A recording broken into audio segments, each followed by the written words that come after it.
ঘটনাটি পাঠিয়েছে আমার এক সাবস্ক্রাইবার।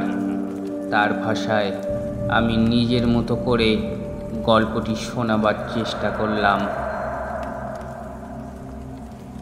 30শে ডিসেম্বর 2011 সাল ভূত এফএম ও এয়ারটেল বাজের পক্ষ থেকে সিলেটের একটি হান্টেড চা বাগানে যাওয়ার সুযোগ মিলে গেল। 30 তারিখ সকালে রেডিও ফুর্তির অফিসে যাবার পর ফারহান ভাই, ফুরাদ ভাই ও দেবাশিস ভাইয়ের সাথে পরিচয় হয়। আমার মতো তারাও লাকি উইনার। সকাল 9:30-এ রওনা হওয়ার কথা থাকলেও দেরি হয়ে যায় ড্রাইভার অ্যাক্সিডেন্টের কারণে। নতুন ড্রাইভার ঠিক করে রেডিও ফুর্তির বরাত ভাই আমাদের নিয়ে চলে সিলেটের উদ্দেশ্যে। খুব আনন্দে থাকলেও তখনও বুঝিনি সামনে বিপদ। ভুতুরে গল্প করতে করতে সিলেট বিশ্ব রোড পৌঁছাতে সন্ধ্যা। একটু দূর না যেতে যেতেই মাইক্রোর টায়ার পাঞ্চার। খুবই স্বাভাবিক, কিন্তু পরে বুঝতে পারি হয়তোবা এখান থেকেই আমাদের আসল যাত্রা শুরু। প্রায় 1 ঘন্টা লাগে একটা টায়ার রিপেয়ার করতে, যা সাধারণত এত সময় লাগে না। যাই হোক, আমাদের যাত্রা আবার শুরু হলো। সিলেট থেকে 2 জন উইনার পিক করে রাত 10টায় হোটেলে পৌঁছাই। ডিনার শেষ করে হান্টেড টি স্টেটের উদ্দেশ্যে আবার রওনা দিই। হোটেল থেকে 15 মিনিটের রাস্তা।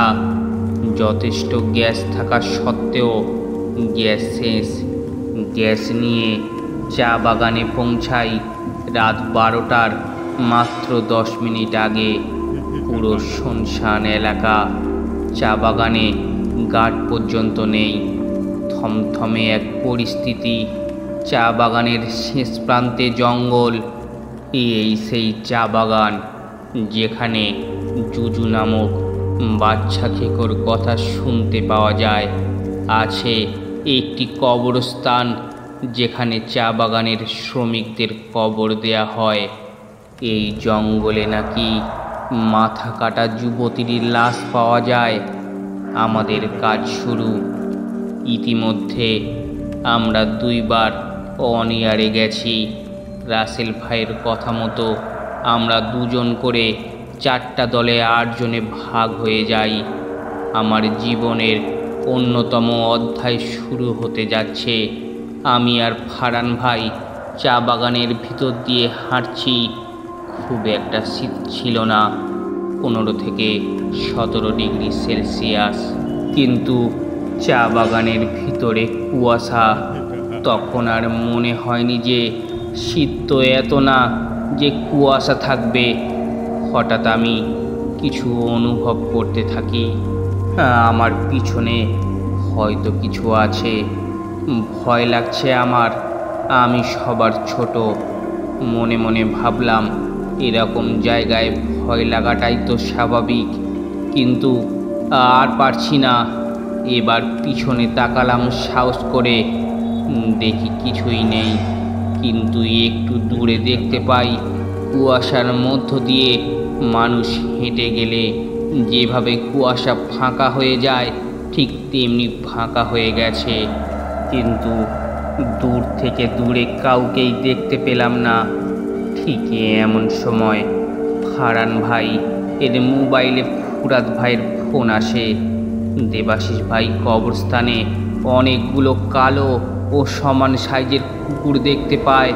কুকুরগুলো নাকি অস্বাভাবিক দেখতে, নিথর হয়ে দাঁড়িয়ে তাকিয়েছিল। আমরা সবাই একত্রিত হয়ে গেলাম কবরস্থানে, কিন্তু কোনো কুকুর দেখতে পেলাম না। হঠাৎ করেই উধাও।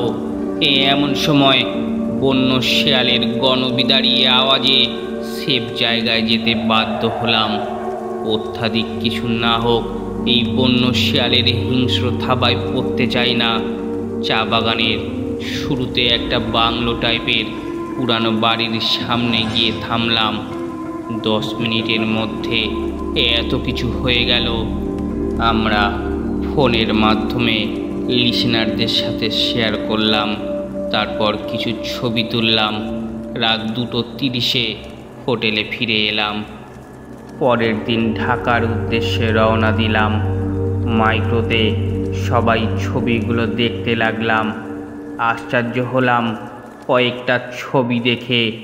একটা ছবিতে বাংলোর সামনে একটা কালো ছায়ার ছবি আসে, কিন্তু সেখানে আমাদের কেউ ছিল না।